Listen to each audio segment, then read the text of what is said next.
How you doing, Sliggy? Glad you could drop by and hang out. Best of Space Sim? It's pretty decent in VR when it works. When it works. But that's the problem then, isn't it? Hopefully this is the year that CIG get their shit together and get a working, cohesive anything. I like it though. Target destroyed. What about you, Sliggy? You a fan, or are you just passing through, checking it out? Oh, hang on. I need to recouple. Turn on my lights here. Need to see the ground. Okay. Let's see, we're getting close. We're getting close. You know what? Start to back it up. Back it on up, Tear. Back it up, Tear.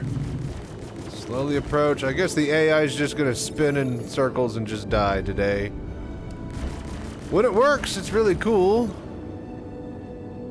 But I mean, you know, it just becomes kind of meh when none of it does. Versus No Man's Sky. No Man's Sky is better, I think, for exploring and more adventuring and, you know, just frolicking around and definitely base building. Star Citizen, if you want actual flight combat and sim and like FPS, you know, stuff, I think this is definitely the better option. I hear that Elite Dangerous has been getting some updates lately though, but I haven't played that in ages. I'd say they're a different experience, Sliggy. But you get out of Star Citizen, it's definitely not going to be the same thing that you're going to be getting out of No Man's Sky. Not to say that, you know, they don't each have their charm. What the hell? And also, one of them is a released game, and the other one is still in an alpha. Is it that? Okay, it is that. Alright, I was just making sure. We didn't have a marker for it. I mean, not to say that, you know, there isn't anything to play right now, but it's just... Okay, I'll put it this way. The first 2 days of the new patch, the 4.0 patch, most incredible 2 days of my Star Citizen career. Absolutely amazing performance, and like, server meshing was working, and we jumped to another server without a load screen, and we went through a wormhole to do it. It was absolutely great. And then, like, the degradation in the servers, just too many entities and bullshit spawning and having to be kept track of, and just... But yeah, Sliggy, do you play Star Citizen or do you watch? What do you think? I'd like to know your opinions, if you got any. Especially, you know, what if you play No Man's Sky, too. Looking to buy? Okay, so you're new. Alright. Well, it's hard. It's amazing. It's absolutely incredible, but like I said, it just, you know, it's barely gonna work most of the time. But it does things that a lot of other games really just cannot do. Do you play No Man's Sky, or do you play Elite Dangerous at all? Free flight coming up, you can wait and get a taste. Oh, that's right, the servers can be a lot rougher during them. That is true. When is the free flight? Would it be during the Valentine's Day celebration stuff?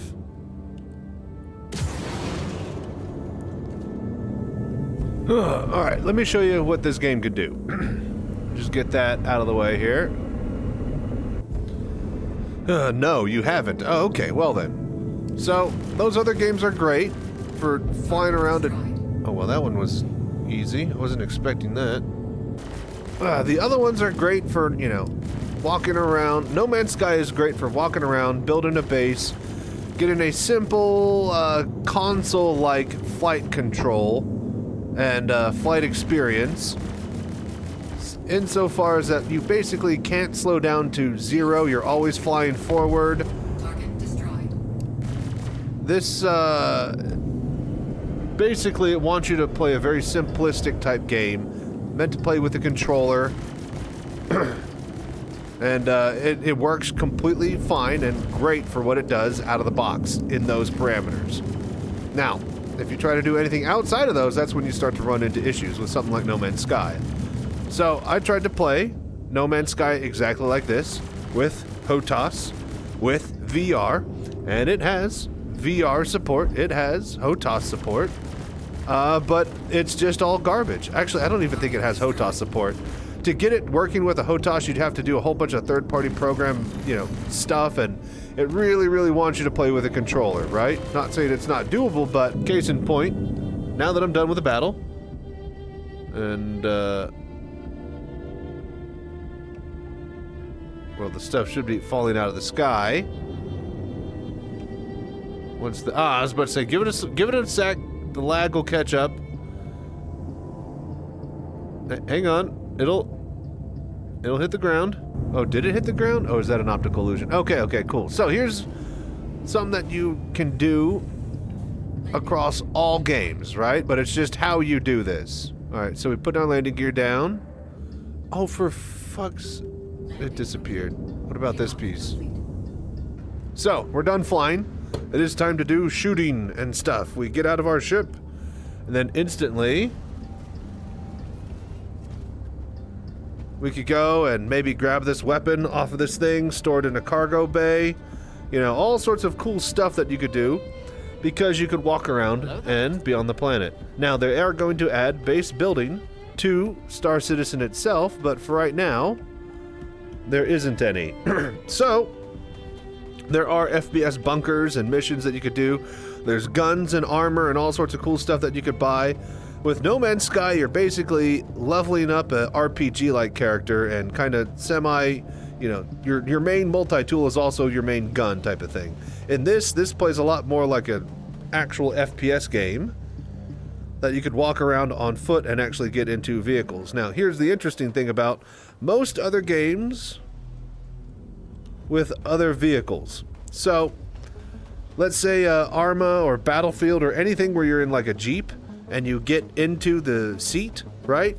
And if you're not in one of the 4 seats, then that's it. Nobody else can get in the vehicle, and if you try to get on top of it and, you know, ride with it, it doesn't work and you fall off. In this game, each ship has its own physics grid, and there are cargo bays inside of them which let you walk around on the inside of them and store other ships inside of them, which means that you can fly and move a ship and drive a small vehicle inside of that ship while it's all moving in space. So, because of all of that, you could actually fit like 20 people in the back of a car, or in the back of a, you know, a spaceship, like you would IRL if you're trying to fit a bunch of dudes into a phone booth. One of the favorite things that people do in this game is, will it fit? They try to fit other ships inside of other ships. Other people, they look for loot boxes that you could find in random outposts and stuff, and sometimes they have really cool armor.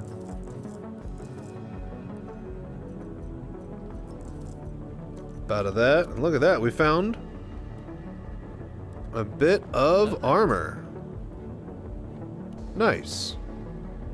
So, there's all sorts of cool fun things to do in this game, but all of it is based upon if it works or not. So, it's really cool, but I would say try it during free flight, and know that during free flight, a lot of other people are going to be doing the same, and the servers are going to be really rough and unresponsive. But having said that, the detail at the micro level is insane.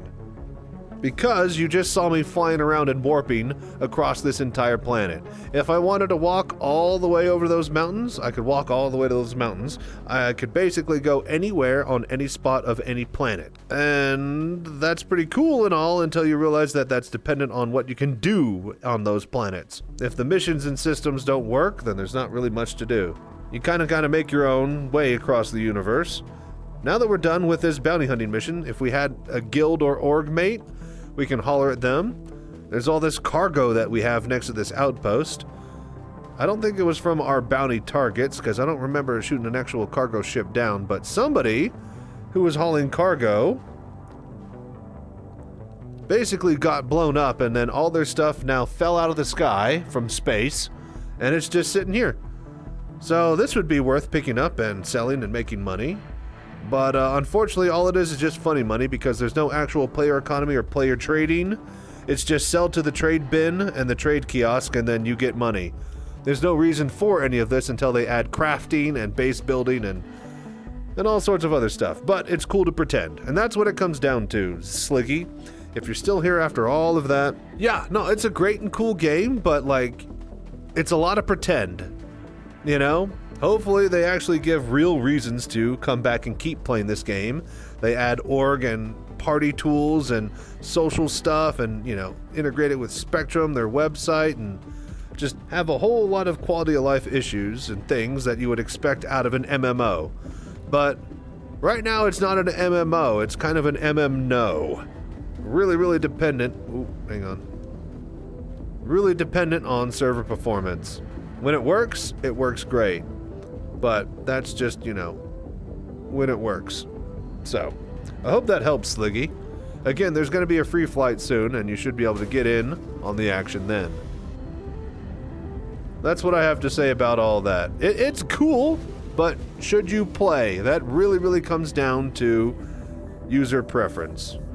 Again, when it works, when it all works, it's the most incredible experience ever, but, like, man, shit can get rough. Alright, well, with that being said, if you guys are watching this as a highlight on YouTube, thank you so much for doing the VOD that you do. Hope you liked another fight and discussion about the game. We'll have some more content here, hopefully, once they have the 0.1 patch popping out. Hopefully this week, and yeah, I'll have a lot better performance myself. 4.0 patch for me has just been really, really rough with VR and crashing and everything in between. So, with that being said, stay safe, fly right. I'm Chachi Sanchez. Y'all have a good night.